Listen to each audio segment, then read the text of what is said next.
अच्छा, अब सॉफ्टवेयर बनता कैसे, ये पूरे के पूरे सॉफ्टवेयर का एक लाइफ साइकिल क्या है, कैसे जो सॉफ्टवेयर कंपनीज हैं, स्टार्टअप्स हैं, वो चलते हैं। तो it's all start with an idea. किसी बंदे के माइंड में आइडिया आया कि भाई मैं एक ऐसी ऐप बनाता हूँ जहां से लोग टैक्सी, मतलब एक जगह हो जहां पर टैक्सी वाले आए वो अपनी टैक्सीज या बाइक्स और चीज़ें लिस्ट करें, और मुख्तलिफ लोग वहां से आके उनको हायर कर लें कि भाई मुझे यहाँ से वहां जाना। वो उबर बनी, फिर उसका पाकिस्तानी वेरिएंट करीम बना, फिर इन ड्राइव बनी, जैंगो बना, और अब तो और भी पता नहीं कौन कौन से आ गए,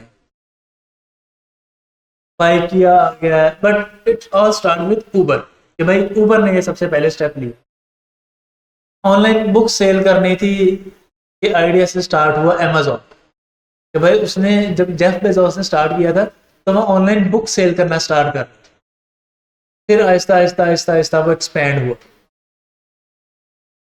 इसी तरह कोई ना कोई डिफरेंट डिफरेंट लोगों के पास आइडिया आते हैं कि भाई मैं ये कोई प्रॉब्लम है इसको सॉल्व कर रहा हूँ, या कोई एक इनोवेशन लेके आ रहा हूँ। कोई ना कोई डिफरेंट डिफरेंट आइडियाज होते हैं।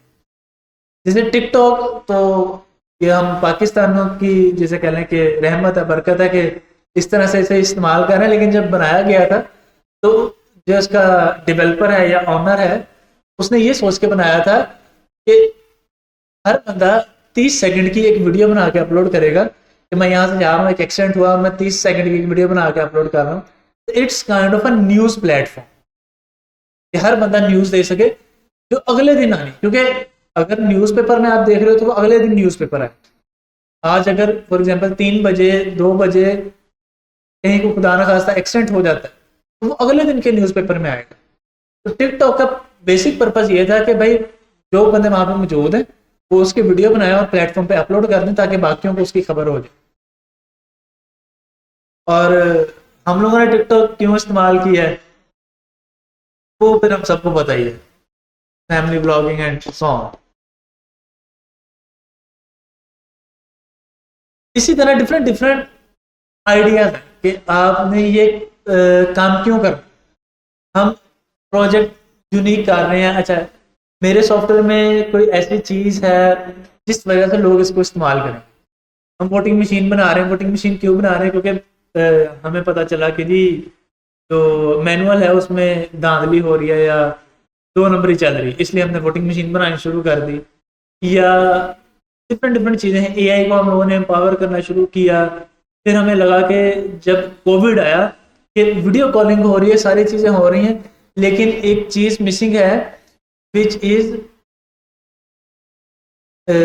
एक्सपीरियंस, कि हमें वो एक्सपीरियंस नहीं मिला। जैसे यहाँ पे क्लास में आ रहे हैं, हम लोग मिलते हैं, हैंडशेक कर लिया, तो वो एक्सपीरियंस नहीं आ रहा। वो एक्सपीरियंस लाने के लिए सारों ने दौड़ लगाई मेटावर्स की तरफ। फेसबुक ने अपना नाम चेंज करके मेटा कर दिया मेटावर्स से। तो अब उसके लिए डिफरेंट डिफरेंट टूल्स भी आ गए। लाइक आपको तो मेरे जहन से नाम निकल गया, मैंने रिसर्च की थी कि उन्होंने ऐसे पूरे के पूरे सूट बना लिए हैं जो डिफरेंट गेमर्स पहनते हैं। उससे क्या होगा कि अगर आप फॉर एग्जाम्पल पबजी या कोई इस तरह के गेम खेल रहे हो जिसमें एक दूसरे को आपने शूट करना है, तो जहां पर आपने गोली मारी अगले बंदे को, तो उसके अंदर सेंसर है, वहां वो हल्का सा आपको करंट का झटका देगा। अगर आपने हेडशॉट किया है तो आपको हेड के ऊपर या बाजू पे, तो आपको हल्का सा करंट का झटका देगा, आपको वो एक्सपीरियंस फील होगा।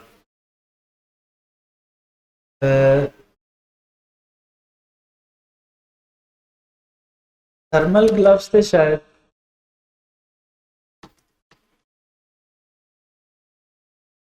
गेमिंग।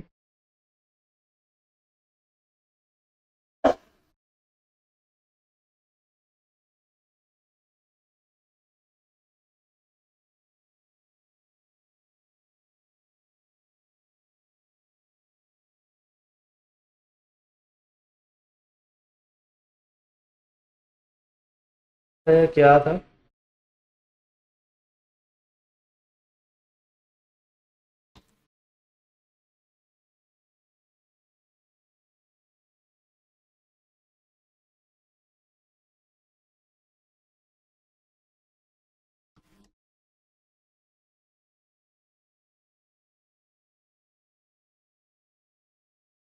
मेरे ज़हन से नाम निकल गया। तो ऐसे उन्होंने ग्लव्स बनाए हैं कि अगर आप वहाँ पे किसी ठंडे इलाके में हो तो वो ऑटोमेटिकली उसके अंदर सेंसर लगे हैं, वो ठंडे हो जाएंगे, आपको फीलिंग होगी कि भाई आप किसी ठंडी जगह पर।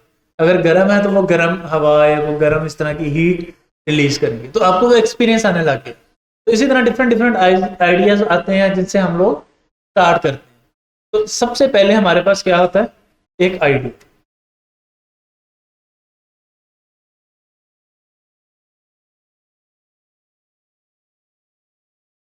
अच्छा, उस आइडिया से फिर एक बंदा होता है, वो बंदा जाता है किसी सॉफ्टवेयर कंपनी के पास कि भाई मेरे पास ये आइडिया है, मुझे ये सॉफ्टवेयर बना के दो।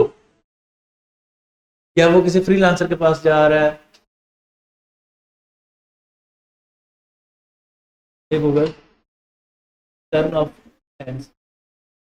Sorry, it looks like that device hasn't been set up yet.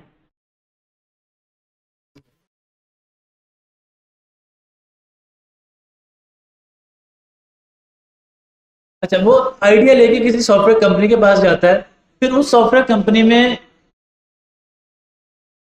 एक बंदा होता है requirement engineer.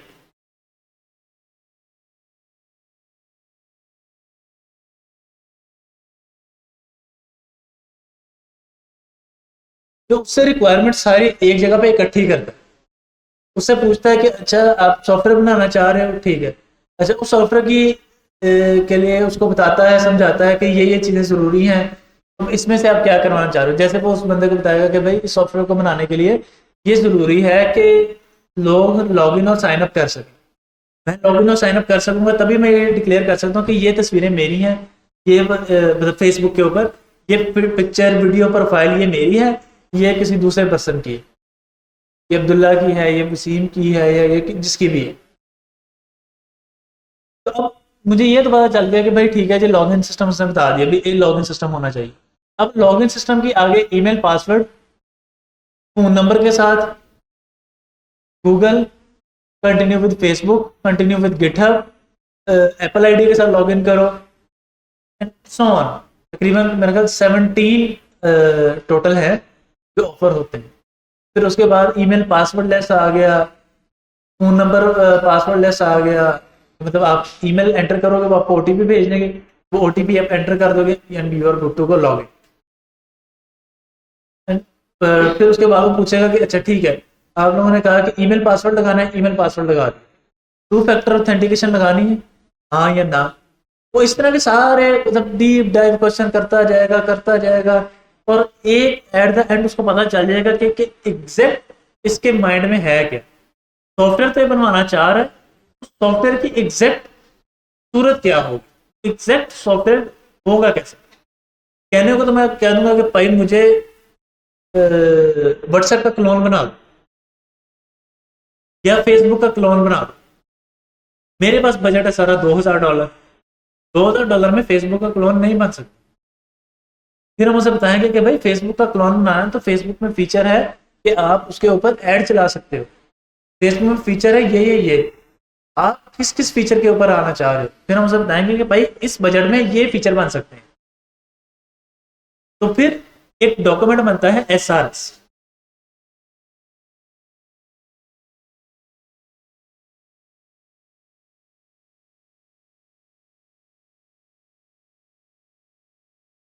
Software requirements specification.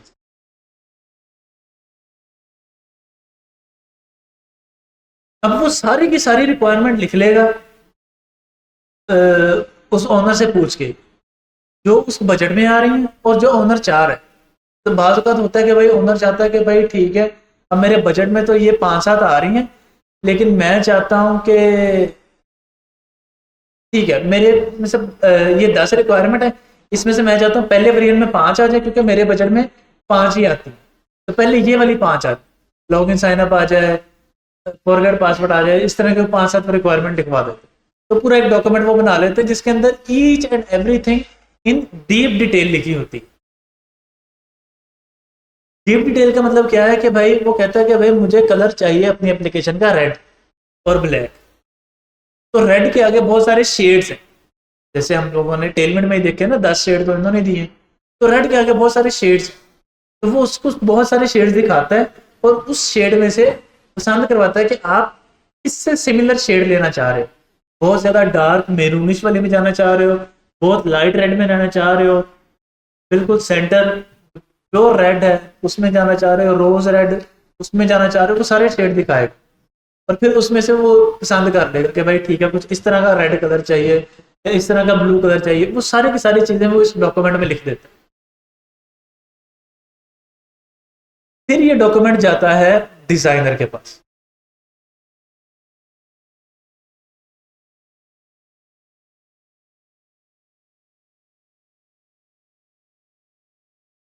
और डिजाइनर बना देता है इसकी एक डिजाइन फाइल। वो फिग्मा हो सकती है, वो स्केच की फाइल हो सकती है, वो एडोब एक्सडी की फाइल हो सकती है, डिफरेंट डिफरेंट सॉफ्टवेयर है। लेकिन इस वक्त जो इंडस्ट्री में मोस्ट वाइडली यूज हो रहा है वो फिग्मा है। तो हम लोग इसको डिजाइन फाइल लिख देते हैं।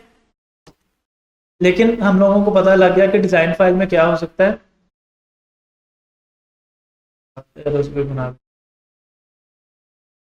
रिक्वायरमेंट इंजीनियर एसआरएस बनाएगा और हम ये है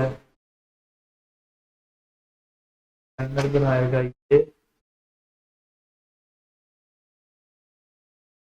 और नहीं भाई ये फाइन तो बंद कर दें, बच्चे परेशान हो गए। अच्छा अच्छा जी, डिजाइन फाइल कौन कौन सी हो सकती है, एक होगी फिग्मा फाइल।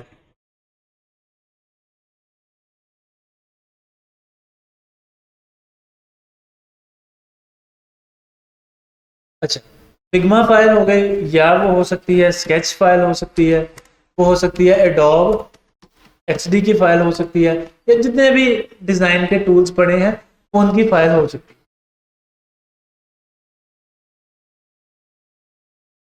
इस फाइल में वेबसाइट का डिजाइन होगा, जैसे हम यूआई होगा, जैसे हम लोगों ने उसकी देखी थी ना असाइनमेंट बनाते वक्त, आपको मैंने एक लिंक शेयर किया था, तो वो फिग्मा की वो सारा डिजाइन था, फिर उसको आपने एचटीएमएल सीएसएस बनाया था, फिर उसको सर्च पे डिप्लॉय किया था। तो इसी तरह से वो डिजाइन फाइल आएगी, फिर वो डिजाइन फाइल यूजर के पास जाती है, जो चेंजेस वगैरह होते हैं वो सारे होने के बाद जब वो डिजाइन फाइल फाइनल हो जाती है, फिर वो आती है डेवलपर्स के पास।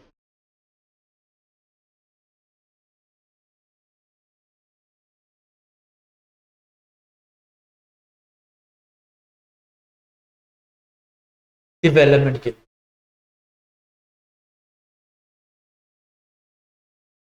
अब डेवलपर हैं तीन तरह के।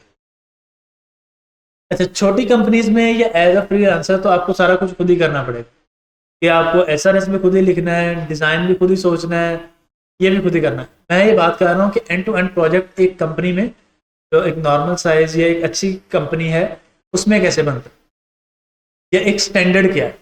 लेकिन एज अ फ्रीलांसर ये सारे काम आपको खुद ही करने, और अगर आपको खुद ही नहीं करने तो आपको टीम अप करना पड़ेगा कुछ ऐसे दोस्तों के साथ, ये काम तुम कर लो, ये काम तुम कर लो, ये काम तुम कर लो, और ये मैं कर लो। क्या हो वो बिल्कुल। अच्छा, अब डेवलपमेंट में आगे तीन फेज आते हैं। सबसे पहले UI UX development,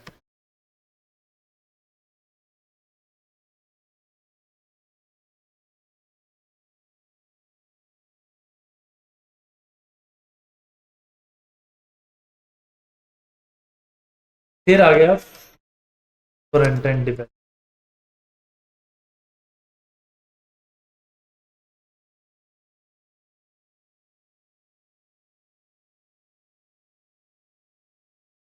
and last पे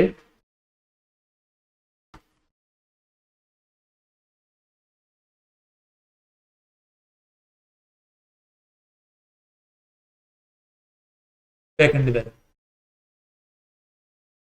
यूआई यूएक्स वाले में हम क्या करते हैं कि फिग्मा फाइल हमारे पास आ गई, हम उससे एचटीएमएल सीएसएस बनाते हैं।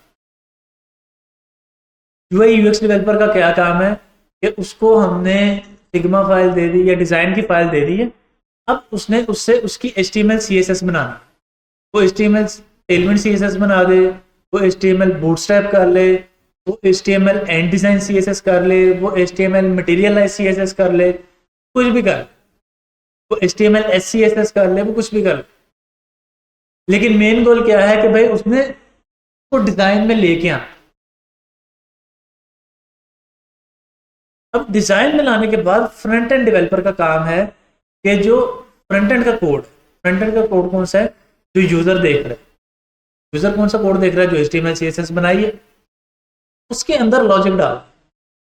लॉजिक डालने का मतलब है कि अगर ई कॉमर्स एप्लीकेशन है और उस ई कॉमर्स एप्लीकेशन में मैं शर्ट सेल कर रहा हूँ और उस शर्ट का यूजर ने आके साइज सेलेक्ट नहीं किया कि भाई मुझे स्मॉल चाहिए, मीडियम चाहिए, लार्ज चाहिए, एक्स्ट्रा लार्ज चाहिए या 2XL चाहिए, और वो कहता है ऑर्डर कर दो, तो उसको एक छोटा सा एरर देना है या वहां पे कंडीशन लगाना कि if size is not selected, order ना हो या कार्ट में ऐड ना हो, पहले सिलेक्ट करना पड़े।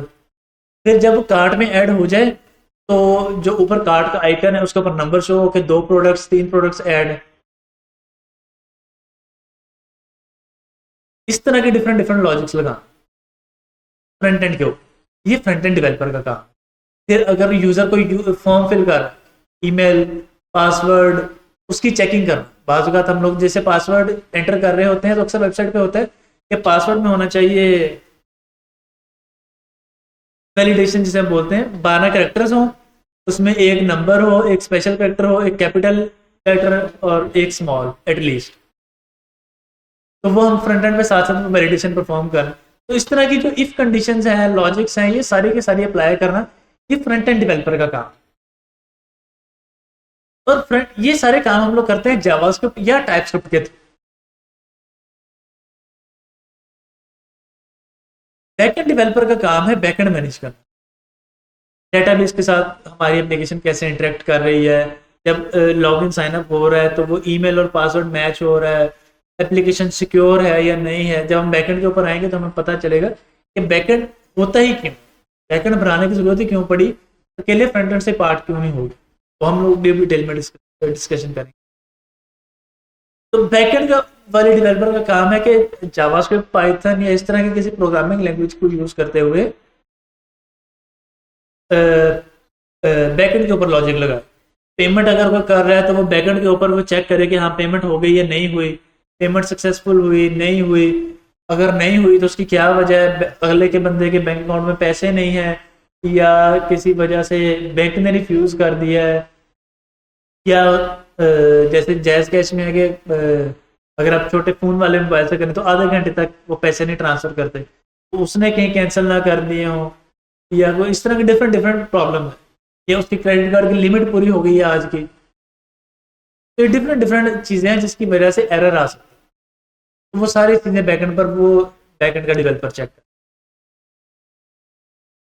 अच्छा, अभी तक जो हम लोगों ने पार्ट देखा है ना वो था UI UX डेवलपमेंट। अब UI UX डेवलपमेंट के लिए ना बहुत सारे AI टूल्स आ गए।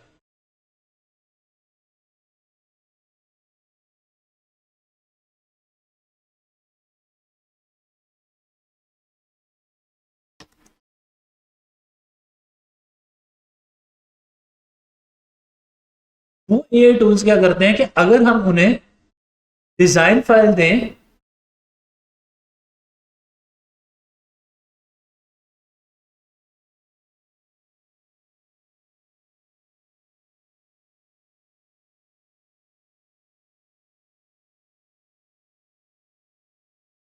अगर हम उनको डिजाइन फाइल देंगे तो वो उसकी HTML CSS बना के हमें दे देंगे। For example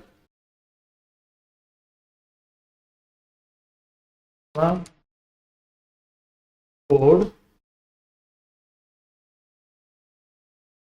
builder.io convert Figma to code with AI।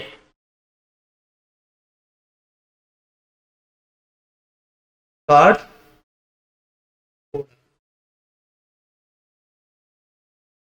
अब ये कैसे काम कर रहा है बैकएंड पे, ये पूरा का पूरा आर्टिकल लिखा हुआ इस तरह से हमें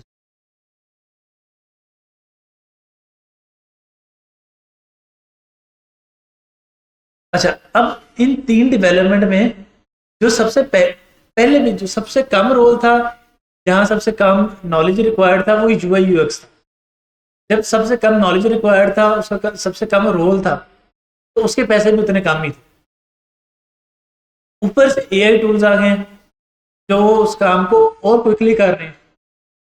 तो हमने उतना सीख लिया कि भाई अगर एआई टूल कहीं गलती कर रहा है तो हम उसको सेट करें। तो स्पीड तेज रखने की एक वजह यह भी थी कि हमें उस चीज के ऊपर फोकस करना है जहां पर असल पैसा है, जहां पर हमें जो असल हमारा गोल है, जहां से हमारी असल चीजें पूरी हों, वो है जावास्क्रिप्ट टाइपस्क्रिप्ट। उसके ऊपर टाइम देने के लिए हम लोग थोड़ा सा टाइम बचा रहे। अब हम लोगों ने वो चीजें कवर कर ली जितनी की रिक्वायर्ड थी। अब हम लोग एक बेसिक वेबसाइट बना सकते हैं। अगर आप लोगों ने वो असाइनमेंट बना ली है, हम लोगों ने ई कॉमर्स वाली दी थी, तो इसका मतलब है कि आप एक बेसिक वेबसाइट तो बना लो।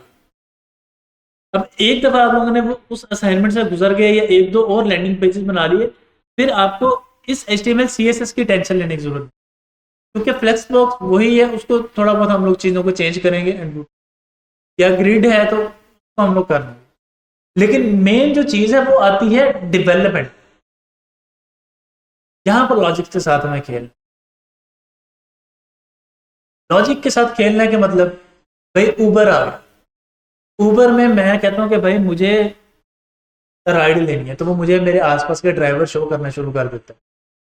बाय डिफॉल्ट होता है इन ड्राइव में तो होता है एसी राइड पे कि आपको एसी वाली कार पे लेना है, तो वो आपको दिखाना शुरू कर देगा गाड़ी आपके आसपास जो इन ड्राइव के ड्राइवर यूज़ कर रहे हैं। बाइक पे आऊँगा तो वो बाइक शो करना शुरू कर देगा, कार पे आऊँगा, रिक्शा पे आऊँगा, वो चीज़ें शो करना शुरू कर देगा। अब वो एक सर्टेन लिमिट के साथ शो कर। अब जो मैप्स है ना, वो गूगल मैप ने बना दिया एकदम। वो मैप हमें बार बार नहीं बनाना कि भाई मैं बैठा हूँ HTML CSS लिख रहा हूँ मैप बनाने के लिए, वो काम हमारा नहीं है। वो गूगल ने बना दिया, उसकी APIs पड़ी है, वो हम अपने सॉफ्टवेयर में इंटीग्रेट कर लेते हैं। असल काम है कि भाई यूजर की लोकेशन को गेट करना, फिर चेक करना कि उस यूजर के लोकेशन के जो कोऑर्डिनेट्स है, लॉन्गिट्यूड और लैटिट्यूड, उसके आसपास कौन से बाइक्स वाले मौजूद हैं, कौन से कार वाले मौजूद हैं, कौन सी चीजें मौजूद, और यूजर को वही शो कर। ये नहीं कि मैं यहाँ बैठा हूँ फैसलाबाद में और मुझे वो इस्लामाबाद में शो कर रहा है कि भाई वहां पे इन ड्राइव के ड्राइवर बैठा, या मैं फैसलाबाद के ये कल इसको लाल मिल चौक बोलते हैं, लाल मिल चौक में बैठा हूँ तो वो मुझे बता रहा है कि गुलामाबाद में ड्राइवर, वो मुझे नियर बाय बताए, वो लॉजिक लगा। फिर अगर हम कोई ई कॉमर्स लगा ले रहे हैं एप्लीकेशन, तो लॉजिक लगानी है कि बाय डिफॉल्ट तो एक ही पेज बनाना जहां पर सारे प्रोडक्ट की डिटेल आ रही है। लेफ्ट साइड पे इमेज आ गया, राइट साइड पे नेम आ गया, साइज और क्वांटिटी सिलेक्ट करने का ऑप्शन आ गया, नीचे डिस्क्रिप्शन, रिव्यूज आ गए। अब उसके ऊपर लॉजिक्स कितनी है वो हम लोग काउंट करते हैं उसी पेज के ऊपर। पेज एक है, अब उस पेज के ऊपर हम लोग लॉजिक्स काउंट करते हैं। सबसे पहले लॉजिक है कि अगर वो बंदा यूजर बाय करना चाह रहा है, ऐड टू कार्ट कर रहा है, तो लॉगिन है या नहीं है। अब तो खैर विदाउट लॉगिन भी शॉपिंग कर लेते हैं कुछ प्लेटफॉर्म पर, लेकिन स्टिल बहुत सारे प्लेटफॉर्म ऐसे हैं जहाँ पर लॉगिन साइनअप होना जरूरी है। तो लॉगिन साइनअप की एक फंक्शनैलिटी उसने डाल दी। फिर कार्ट में ऐड करने से पहले प्रोडक्ट का साइज, फिर ऐड करने से पहले चेक करना कि भाई प्रोडक्ट स्टॉक में अवेलेबल है भी या नहीं है। फिर अगर स्टॉक में अवेलेबल है तो हमारे पास 5 प्रोडक्ट हैं, यूजर 10 ना ऑर्डर कर दे, वो क्वांटिटी मैच करना। फिर जब ऑर्डर कार्ट में आ गया है तो के बाद फिर यूज़र जब ऑर्डर कर रहे हैं तो फिर उससे डिफरेंट डिफरेंट ऑप्शन लेना। एक फॉर्म फिल करवाना कि भाई आपका नाम क्या है, फ़ोन नंबर क्या है, ईमेल एड्रेस क्या है, जहाँ पे सेंड करना है वो एड्रेस क्या है। फिर एक कमेंट लेना कि भाई कोई एक सर्टेन निशानी या आप चाहते हो कि भाई आके फ़ोन करे, वो कमेंट देना। फिर उसके बाद पेमेंट कैश ऑन डिलीवरी करेंगे या ऑनलाइन करेंगे। फिर अगर कैश ऑन डिलीवरी करेगा तो ठीक है, अगर ऑनलाइन करेगा तो उसकी अलग से फिर एक लॉजिक है कि भाई आप ऑनलाइन में कौन सी चीज़ को यूज़ करना प्रेफर करोगे। जैसे दराज है तो दराज का अपना एक वॉलेट भी है, दराज वॉलेट के नाम से, लेकिन बैंक के थ्रू भी हम लोग कर सकते हैं। अब एक और आजकल आई हुई है सर्विस बाद में के नाम से, जो आपको इंस्टॉलमेंट्स पे चीज़ें बाय करने में हेल्प कर रही है।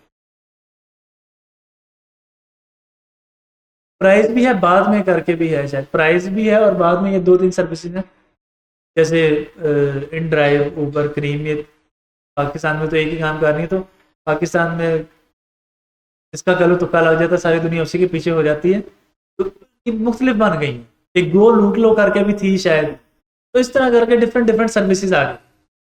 तो आप किस सर्विस को यूज़ करना चाह रहे हैं, फिर उस सर्विस की आगे पूरी डिटेल। तो इतना काम है जो लॉजिक्स के ऊपर। तो अब वो जब लॉजिक्स लगा रहे हैं, फिर आपको लॉजिक्स लगाते वक्त बहुत ज्यादा चीजों का ख्याल करना कि डाटा बहुत ज्यादा ज़ाया ना हो, चीजें ये ना हो, प्रॉब्लम ना आए। तो वहां पर हमारा जो रियल फोकस है, जो कंपनीज का रियल फोकस है, वो है इन चीजों। यूआई यूएक्स डेवलपमेंट पे भी है, लेकिन उससे ज्यादा फोकस है इन चीजों पर, लॉजिक बिल्डिंग पर। जैसे जितने बड़े बड़े ब्रांड्स हैं, जिन्हें हम लोग, गूगल हो गया, ये इस तरह की बड़ी बड़ी कंपनीज हैं, ये जब आपका इंटरव्यू लेती हैं तो वो एक राउंड रखती हैं डीएसए का। अगर आप किसी ने डेटा स्ट्रक्चर एंड एल्गोरिदम, किसी ने इस चीज़ पर रिसर्च किया, तो वो एक राउंड उनका लाजमी है डेटा स्ट्रक्चर एंड एल्गोरिदम का। वो यही है कि आपकी लॉजिक बिल्डिंग कितनी स्ट्रांग है। जितनी भी बड़ी कंपनीज है ना, लाइक इस वक्त पाकिस्तान की बड़ी कंपनीज में नाम आता है डेव सिंह का। 1800 एम्प्लॉयज है उनके पास, लाहौर बेस्ड कंपनी। तो उसके भी सीईओ का आप निकाल लेना, तो वो कहते हैं कि भाई हम चेक करते हैं कि बंदे में प्रॉब्लम सॉल्विंग कितनी है, बाकी जो काम होता है वो हम सिखा ही देते हैं, यहाँ पर हमें उसे सेट करना। तो बेस जो है ना, वो है मेन लॉजिक बिल्डिंग्स की। अगर आपको जॉब क्रैक करनी है, अगर आपको किसी अच्छे प्रोजेक्ट के ऊपर काम करना, किसी स्केलेबल प्रोजेक्ट के ऊपर काम करना, क्योंकि अगर आपके जावास्क्रिप्ट में लूप होल्स हैं, जावास्क्रिप्ट के अंदर हैं, तो फिर आप एक स्केलेबल एप्लीकेशन नहीं बना सकते। क्यों नहीं बना सकते? क्योंकि आपकी फ्रंट एंड की लॉजिक्स नहीं लग रही, आपकी बैक एंड की लॉजिक्स नहीं लग रही। यूजर आ रहा है, बटन के ऊपर क्लिक कर रहे हैं, अब बटन के ऊपर क्लिक कर रहा है क्योंकि पीछे जावास्क्रिप्ट के कोड में लीकेज है, जावास्क्रिप्ट का कोड सही तरह नहीं लिखा गया। वो बटन को क्लिक कर रहा है, कोई एक्शन परफॉर्म नहीं हो रहा, 2 दफा 3 दफा क्लिक करने के बाद कोई एक्शन परफॉर्म, या 2 3, अब ये भी है कि भाई 1 दफा क्लिक किया, 2 दफा क्लिक किया, 3 दफा क्लिक किया, तो वो 3 दफा काम हो गया। जैसे मैंने एक फॉर्म को सबमिट किया, 3 दफा मैं सबमिट पे क्लिक कर दी, तो 3 दफा फॉर्म सबमिट हो गया। लेकिन बैकएंड पे तो होना चाहिए था कि भाई मैंने साइन अप जब किया, ईमेल दी, नाम दिया, सारा कुछ किया, 1 दफा साइन अप के बटन पे क्लिक किया, तो मेरी, सॉरी, एक ही आईडी बनी। मैं 3 दफा क्लिक कर रहा हूँ, 3 दफा मेरी वहां पे जाके वो रिक्वेस्ट चली जाएगी। वो मसला बनेगा, वो मसला क्या बनेगा कि भाई वहां पर एक ईमेल से 3 आइडिया नहीं हो सकती। जब मैंने पहली दफा क्लिक किया, मेरी प्रोफाइल बन गई, दूसरी पे वो एरर देगा, तीसरी पे वो फिर एरर देगा, मुझे फ्रंट एंड पे तो एरर ही शो होगा। क्योंकि मैं ये थोड़ी करूंगा कि भाई अच्छा क्लिक किया, 10 मिनट बाद फिर क्लिक कर रहा हूँ, फिर 15 मिनट बाद क्लिक कर रहा हूँ। मैं तो ऐसे है ना, मतलब लाइक क्लिक जैसे हम लोग करते हैं, एक दफा आया, 3 4 दफा एक साथ ही क्लिक कर दिया। तो अब अगर हम लोगों ने वहां पर लॉजिक्स नहीं मेंटेन किए हुए अपने, कि भाई अगर एक दफा इस बंदे ने क्लिक कर दिया, तो फिर उसके बाद बटन को डिसेबल कर दो जब तक पहली रिक्वेस्ट कंप्लीट नहीं हो जाती। क्योंकि जैसे विद इन, मतलब लाइक सेकंड में, मैंने अगर 2 दफा क्लिक कर दिया 1 सेकंड के अंदर, पहली रिक्वेस्ट गई, आईडी बन गई, दूसरी रिक्वेस्ट गई, ईमेल पर वो एरर दे देगा मुझे कि ये ईमेल तो ऑलरेडी एग्जिस्ट करती है। जब ईमेल ऑलरेडी एग्जिस्ट कर रही है, उस ईमेल से प्रोफाइल दोबारा नहीं बन सकती, तो वो मुझे एरर देगा। तो एक ही सेकंड के अंदर वहां से एरर वापस भी आएगी, तब वहां से दोनों रिस्पॉन्स एक साथ ही वापस आएंगे विद इन सेकंड। जिस स्पीड से यहाँ से गए, उस स्पीड में वहां से आएंगे। तो पहले उसने प्रोफाइल बना दी, साथ ही मुझे वो एरर शो कर रहा है कि भाई you can not make this profile. तो मैं अब क्या मानूंगा कि आपकी प्रोफाइल बन गई है या एरर आ गई? इसी तरह बहुत सारी जगह हैं। मतलब ये तो है ना कि हम लोग जब एप्लीकेशन बना रहे होंगे तो डिस्कस करेंगे, कि क्या क्या प्रॉब्लम हो सकते हैं। ये लॉजिक्स है जहां पे हमें अपनी आप को स्ट्रॉन्ग करना है, अपनी डेप्थ बनाना है। कोर स्किल हमारी जो ये है।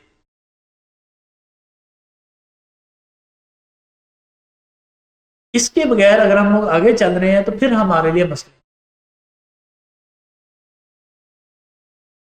अब HTML के अंदर हमारे पास चीजों को समझने वाली कोई इतनी खास चीजें नहीं है। जैसे पैराग्राफ का टैग है, उस पैराग्राफ के टैग में कुछ ज्यादा चीजें समझने वाली नहीं है, तो कोई ऐसी मतलब लाइक रॉकेट साइंस नहीं है। ऑब्वियसली बात है, जो बंदा नया आता है उसको थोड़ा मुश्किल होता है, लेकिन स्टिल जो ये जावास्क्रिप्ट है, एक तो ये सब्जेक्ट है थोड़ा खुश्क। खुश्क का मतलब है कि जैसे आप लोगों ने ये किया, HTML CSS सीखी, बटन बनाया, कलरिंग की, वो सामने साथ साथ नजर आ रहा है। जावास्क्रिप्ट में ऐसे नजर नहीं इतना आता। लेकिन हम लोग इस तरह से ट्राई करेंगे कि फन वे में सीखें, कि हम लोग साथ साथ देख भी सकें कि भाई अच्छा हमने ये अचीव कर लिया, आज ये अचीव कर लिया, ओके ये अचीव कर लिया, लूप लगा के ये अचीव कर लिया, एंड सो ऑन। और दूसरा, जावास्क्रिप्ट इज अ थिंग यार, प्रोग्रामिंग इज अ थिंग जिसके ऊपर आपको टाइम लगाना, जिसके ऊपर आपको अपने फंडामेंटल्स क्लियर करना, जिसके अंदर चीजें समझने वाली हैं और वाकई ही हैं, जिसके एक एक टॉपिक के ऊपर हमें टाइम लगेगा। तो HTML के कोड में आप चीजें उल्टी पुल्टी भी कर दोगे ना, मतलब टेबल हेड एंड पे लगा दोगे, बॉडी पहले लगा दोगे, तो वो चल जाएगा, वो एरर नहीं दे। लेकिन जावास्क्रिप्ट के अंदर आप ऐसे काम करोगे तो वो आपको एरर दे दे। तो यहाँ पे अब हमें थोड़ा सा जिसे कह लें कि माइंड फ्रेश करके विद फोकस और एक नई मोटिवेशन के साथ आ।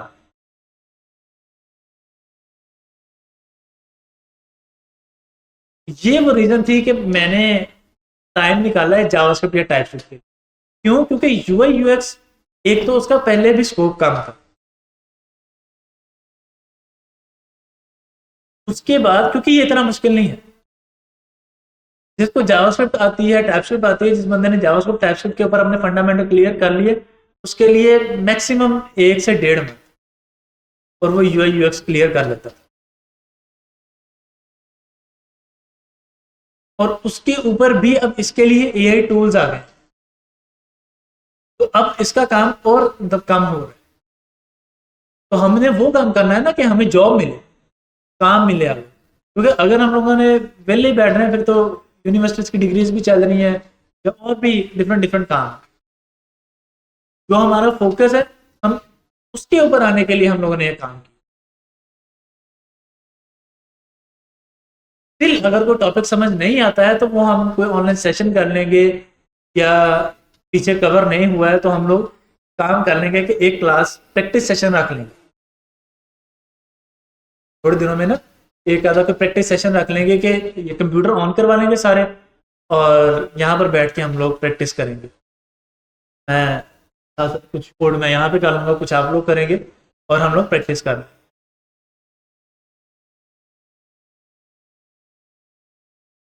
ओके, तो अब हमें ये क्लियर हो गया कि हम लोगों ने थोड़ी स्पीड क्यों पकड़ी। हमें ये क्लियर हो गया कि भाई सॉफ्टवेयर बनता कैसे। अब जब सॉफ्टवेयर बन गया, फिर इसके बाद एक प्रोसेस आता है डेवलपमेंट के बाद, टेस्टिंग।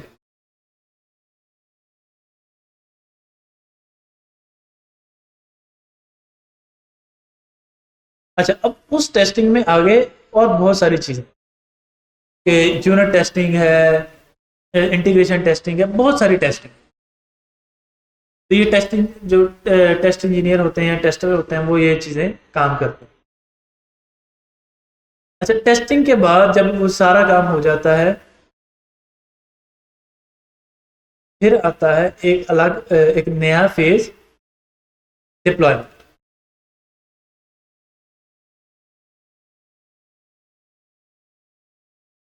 अच्छा, अभी चूंकि हम लोग छोटी छोटी एप्लीकेशन बना रहे हैं ना, जो बहुत ज़्यादा लोग यूज़ नहीं करेंगे, मैक्सिमम 5 लोग 10 लोग, अगर आप लोगों की जो असाइनमेंट है हम यहाँ पे बैठ के चेक कर रहे हैं तो मैक्सिमम 10 लोग चेक कर लेंगे या एक साथ चला लेंगे या 15 लोग चला लेंगे।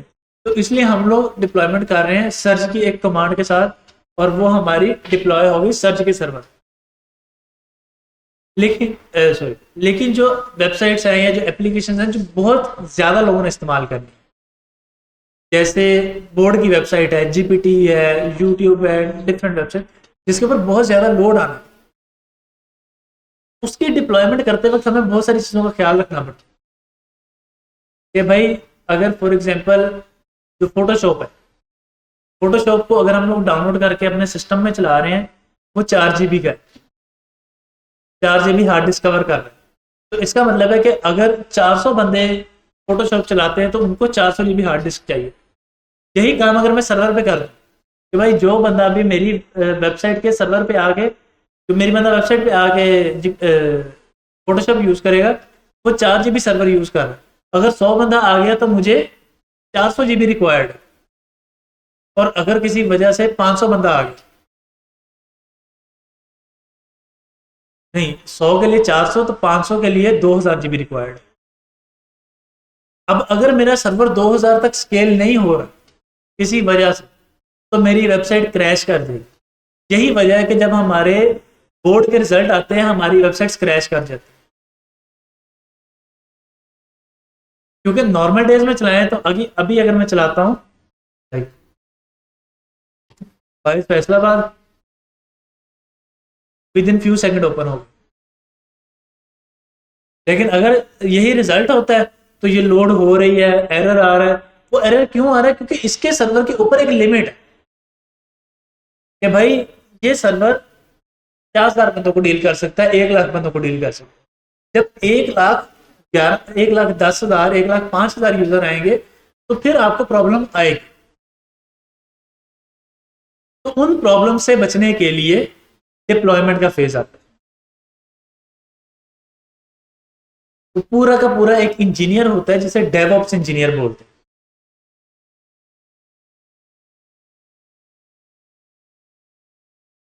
जो ये सारे काम परफॉर्म करते हैं कि कब हमारा सिस्टम स्केल हो, कब स्केल डाउन हो, एंड सो ऑन। अब इसकी मैं आपको थोड़ी सी हिस्ट्री बता देता हूँ कि डेवऑप्स इंजीनियर क्या काम करता है। डेवऑप्स रिसेंटली ज़्यादा इन हुआ है। मैं अब आपको बताता हूँ कि ये क्यों रिसेंटली इन हुआ है। सारी चीज़ें जब अमेजोन बना ना, वो स्टार्ट तो हुआ जैसे अभी हम लोगों ने डिस्कस किया कि बुक सेलिंग प्लेटफॉर्म के था, फिर आहिस्ता आहिस्ता और चीज़ें आ गई। अब क्योंकि ई कॉमर्स है, ई कॉमर्स में बिजनेस है, बिजनेस वाला बंदा कहता है ज़्यादा से ज़्यादा सेल हो, ज़्यादा से ज़्यादा प्रॉफिट। अच्छा, जब बिजनेस है, प्रॉफिट ज़्यादा से ज़्यादा जनरेट करना चाह रहे हैं तो डिफरेंट इवेंट्स के ऊपर वो सेल भी लगा देते हैं। जैसे दराज की 11/11 सेल बड़ी मशहूर है। इसी तरह अमेजोन की ब्लैक फ्राइडे सेल या क्रिसमस की सेल वो बड़ी मशहूर है।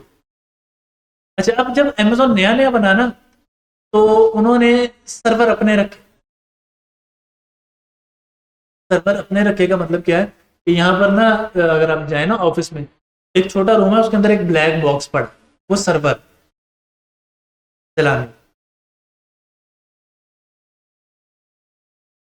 तो उन्होंने ना एक सर्वर लिया, सर्वर के अंदर होता, सर्वर भी इज ए कंप्यूटर।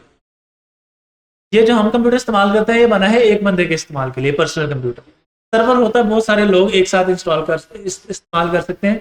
उसके अंदर बहुत ज़्यादा रिसोर्सेज होते हैं, यानी थाउजेंड्स ऑफ जीबी की हार्ड होती है, थाउजेंड्स ऑफ जीबी की मेमोरीज होती हैं।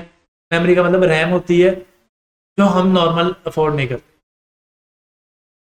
कि अगर 1000 बंदा आ रहा है, 1-1 GB रैम यूज़ कर रहा है तो 1000 GB रैम, 10,000 आ रहा है तो 10,000 GB रैम। तो इस तरह से वो सर्वर बने होते।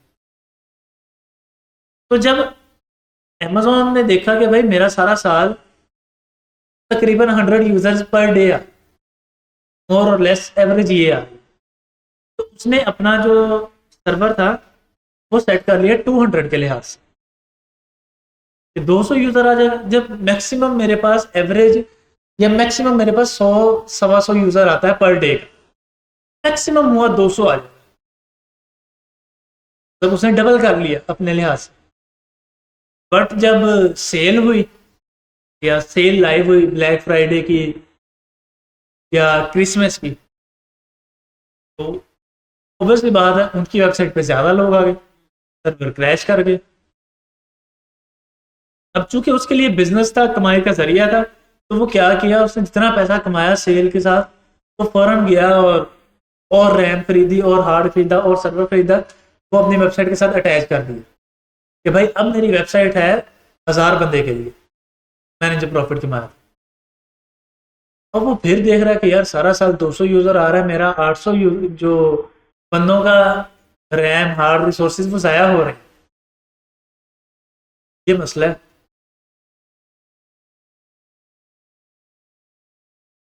फिर आहिस्ता आहिस्ता जाहिर सी बात है अमेजोन आहिस्ता आहिस्ता जैसे जैसे ग्रो करता गया, 200 से जब तक वो 800 तक पहुंचा, अगली क्रिसमस की सेल से पहले पहले 800 पर डे तक पहुंच गया। सेल में लोगों को पता लग गया कि अमेजोन प्लेटफॉर्म है, अच्छा प्लेटफॉर्म है, चीज़ें हैं, उन्होंने कुछ मार्केटिंग भी की और 800 तक पहुंच गया। अब उसको चलो आसरा हुआ 200 तक, फिर सेल आई, फिर सर्वर डाउन। तो उन्होंने क्या किया कि उन्होंने बड़े बड़े सर्वर ला के रख दिए। अब वो पूरा साल सर्वर रिसोर्सेज जाया हो रहे थे। अब वो सर्वर वेस्टेज को रोकने के लिए उन्होंने क्या किया कि मजीद सर्वर बाय कर लिए। अगर उनके पास फॉर एग्जांपल 10,000 यूजर आ सकता था एक सर्वर के ऊपर, वो इतना फ्री पड़ा था, तो उन्होंने 10,000 का और बाय कर लिया। अब उसके पास 20,000 यूजर का पड़ा सर्वर, 20,000 यूजर इसको इस्तेमाल कर सकते। उन्होंने लोगों को रेंट करना शुरू कर दिया कि भाई तुमने एप्लीकेशन बनाई है, तुम मुझसे रेंट कर। अब लोगों ने भी रेंट पे सर्वर लेना शुरू कर दिए। लोगों ने क्यों लेना शुरू कर दिए? अब सर्वर की ना कुछ रिक्वायरमेंट्स। सबसे पहले मैं आपको थोड़ा सा बताता हूँ कि सर्वर से और फ्रंट एंड का कम्युनिकेशन उस वक्त तक होता है तभी आपस में कम्युनिकेट करती हैं दो मशीनें, एक फ्रंट एंड है एक सर्वर। फ्रंट एंड का मतलब ये मेरा लैपटॉप, मेरा फ़ोन, मेरा कंप्यूटर, टैबलेट, मोबाइल वॉच जो भी, और facebook.com का कोई सर्वर पड़ा है जो फेसबुक के डाटा सेंटर्स में। अब मुझे अगर इस मशीन को उस मशीन के साथ कम्युनिकेट करवाना है, तो इन दोनों के दरमियान कोई ना कोई एक कनेक्शन होना चाहिए। जैसे हम लोग एयरपोर्ट्स के साथ अक्सर म्यूजिक या सुनते हैं, या ब्लूटूथ हेडफोन के साथ, तो हम लोग दोनों के थ्रू ब्लूटूथ सिग्नल के थ्रू एक कम्युनिकेशन करवाते हैं। तो सर्वर का और सिस्टम का जो कम्युनिकेशन हुई वो हो इंटरनेट से। अब अगर मैं वो हेडफोन लगाए हुए हैं ब्लूटूथ वाले, एक तो होते हैं ना वायर्ड, एक होते हैं वायरलेस। वायरलेस लगाए और मैं अपने फ़ोन पर म्यूजिक सुन रहा हूँ, और मैंने अपने फ़ोन से म्यूजिक सुनते सुनते ब्लूटूथ ऑफ कर दिया, तो क्या मैं म्यूजिक जो हेडफोन में वो आएगा या नहीं? नहीं। वो क्यों नहीं आएगा? क्योंकि अब इनके दरमियान जो सिग्नल कनेक्शन था वो खत्म हो गया। इसी तरह अगर मेरे हेडफोन का ब्लूटूथ ऑफ हो जाए तो तब भी नहीं आएगा। इसका मतलब है कि जब हमें अपने फ्रंट एंड और सर्वर के साथ कम्युनिकेशन करना, तो मेरे लैपटॉप और मेरे सर्वर में 24/7 इंटरनेट ऑन चाहिए। यूजर किसी भी वक्त आ सकता है।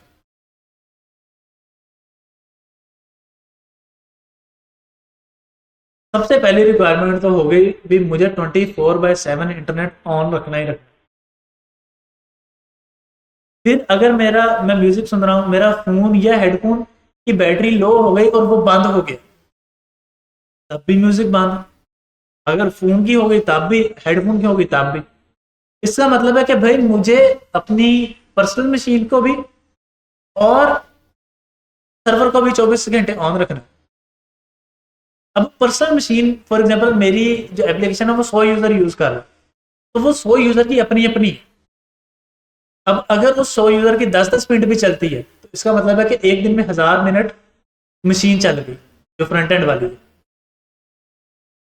अब सर्वर तो एक ही है, सर्वर को पूरा दिन चलना चाहिए, क्योंकि मेरी मशीन 10 मिनट चली, आपकी 10 मिनट चली, आपकी 10 मिनट चली, सारों की 10-10 मिनट चली, तो वो कोई इतना बड़ा मसला नहीं। 10 मिनट तो मशीन चल जाएगी। लेकिन अगर एक मशीन 24 घंटे चल रही है, अगले दिन फिर वो 24 घंटे चल रही है, वो बंद ही नहीं हो रही, मशीन हीटअप हो जाएगी। तो इसका मतलब है कि भाई मुझे मशीन को कूल डाउन रखने के लिए 24 घंटे उसको एयर कंडीशन रूम में रखना। तो इसलिए अगर आप लोग देखो तो इस ऑफिस के अंदर एक और छोटा ऑफिस बना हुआ, मतलब रूम के अंदर एक और छोटा रूम है। वो इसीलिए है कि अंदर सर्वर है और सर्वर के पास एसी चल रहा है, और बाहर जो बंदे बैठे हैं उनको सर्दियों में एसी रिक्वायर्ड नहीं है, इसलिए उसको एक अलग कमरा दिया गया सर्वर को। अब जब सर्वर को ऑन रखना है 24 घंटे, तो 24 घंटे बिजली भी आना जरूरी है। 24 घंटे इंटरनेट, 24 घंटे सर्वर ऑन, फिर उसका एसी। अब सर्वर और एसी की cost per month electricity bill calculate कर लें, पाकिस्तान के एतबार से कर लें, खुली छुट्टी है आपको। मैं नहीं कहूंगा कि भाई इतना आएगा या उतना आएगा, सबको पता है।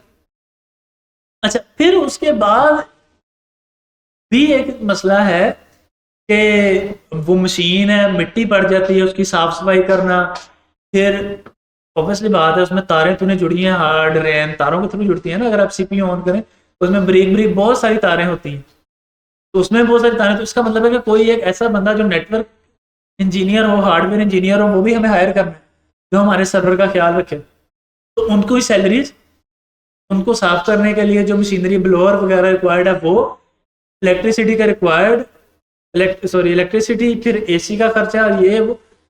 आम बंदा सर्वर बनाता बनाता पागल। अगर मुझे 1000 यूजर का सर्वर बनाना है, मैं तो पागल हो जाऊंगा। पहले मैं जाऊंगा, मशीन लेके आऊंगा, एसी लेके आऊंगा, ये करूंगा वो करूंगा। अगर मुझे रेंट करना है तो रेंट थोड़ा सा पड़ रहा है।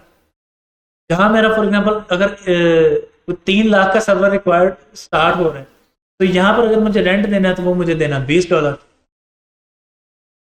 $30, 20,000, 30,000 रुपया सारा।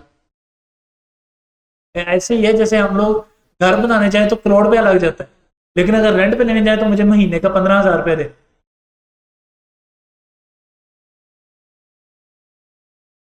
तो इसीलिए लोगों ने भी लेना शुरू कर दिए। उन्होंने क्यों देना शुरू कर दिया? क्योंकि उनके पास बहुत ज्यादा आ रहा था।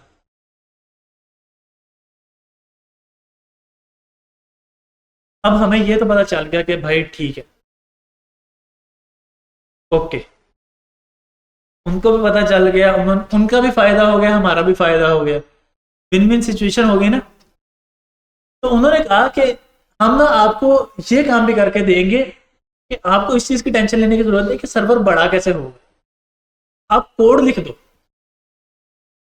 कुबरनेटिस का, डॉकर का, चीजों का कोड लिख दो, उस कोड के थ्रू हम खुद ही यहाँ से सर्वर बड़ा कर देंगे। कि भाई हमारे पास मिसाल के तौर पे 10,000 GB हार्ड डिस्क पड़ी है, आपको हमने 1000 GB किराए पे दे दी है, बाकी 9,000 GB पड़ी है। आपको जब चाहिए आपने हमें बता देना, हम आपके 1000 को 1500 GB कर देंगे और आपसे 1500 वाला रेंट ले लेंगे। फिर जब आपको लगे कि अच्छा ठीक है भाई 1500 नहीं वापस 1000, तो वापस 1000 रुपये आ जाओ, आपसे 1000 वाला रेंट ले लेंगे। इस चीज का नाम डेवऑप्स है कि जब आपकी एप्लीकेशन का लोड बढ़े तो ऑटोमेटिकली सर्वर भी बढ़े, और जब लोड कम हो तो सर्वर का लोड कम। ये डेवऑप्स इंजीनियर का कि आपकी एप्लीकेशन ना डाउन हो।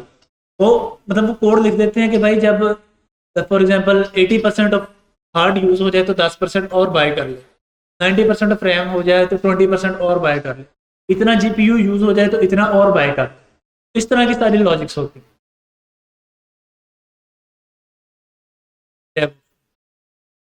अब सर एक मसला आ रहा है, या एक माइंड में क्वेश्चन आ रहा है यहाँ पे। वो क्वेश्चन ये है कि सर अमेजोन ने किया कि 1 लाख यूजर का सर्वर बना लिया, उसमें से 80,000 यूजर उनके अपने, या 50,000 यूजर उनके अपने, जिनका अमेजोन को पता है कि भाई जिस दिन क्रिसमस की सेल होगी ये 80,000 हो जाएगी, फिर भी वो रेंट कर रहा है। उसने मैक्सिमम 1 लाख रखा है, क्रिसमस वाले दिन 80,000 इस्तेमाल करेंगे उस सर्वर को, तो बाकी जिनको रेंट किया उनको कैसे पूरा करके देगा? क्वेश्चन।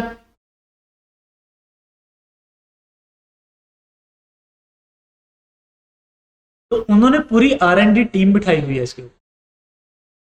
वो R&D टीम क्या करती है कि भाई अगर मैं फॉर एग्जांपल अबू रेरा की जो सॉफ्टवेयर कंपनी है उसको सर्वर रेंट कर रहा हूं, क्या मतलब अबू रेरा ने आके जैसे सर्च में हम लोगों ने सर्वर का कुछ हिस्सा लिया फ्री, मैंने फॉर एग्जांपल अमेजोन का कुछ हिस्सा लिया हुआ अपनी कंपनी के लिए, जहाँ पे मेरी कंपनी का जॉब पोर्टल है, मेरी कंपनी की वेबसाइट डिप्लॉयड है, मेरी कंपनी के इनवॉइस मैनेजमेंट सॉफ्टवेयर है वो है, या एम्प्लॉय मैनेजमेंट सॉफ्टवेयर है वो है, या HR के सॉफ्टवेयर सारे डिप्लॉयड। अब क्रिसमस वाले दिन कंपनीज को छुट्टी होती है, USA में लाइक क्रिसमस ऑफ है। जब क्रिसमस ऑफ है तो यहाँ पर भी नॉर्मली हम पाकिस्तान को 25 दिसंबर ऑफ कर देते हैं कायदे-ए-आज़म डे की वजह से। तो उन्होंने उस R&D में देखा कि भाई जिनको हमने रेंट किया है उन्होंने उस दिन इस्तेमाल ही नहीं करना, क्रिसमस डे वाले दिन वो सर्वर हमारा इस्तेमाल हो जाए। तो वो इस तरह से मैनेज कर रहे हैं कि कभी हमने ज़्यादा इस्तेमाल कर लिया, कभी उन्होंने ज़्यादा इस्तेमाल।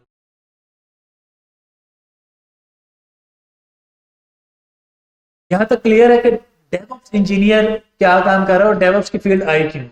पहले चूंकि वो रेंट का ऑप्शन था ही, आपको अपना सर्वर ही लगाना पड़ता था बाय हुक और बाय क्रुक।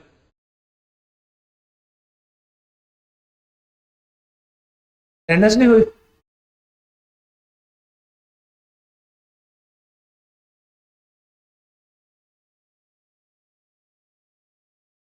अभी उनकी टाइम तो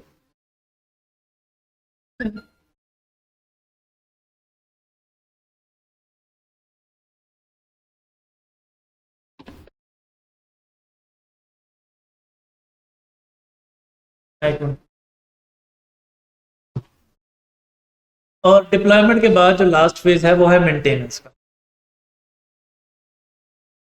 वो फिर आगे कंटिन्यू रहता है कि भाई आपने कोई नया फीचर ऐड करवाना है तो वो नया फीचर में क्या चीज़ें होंगी, या अगर कोई एरर आ रहा है तो वो रिजॉल्व हो जाए।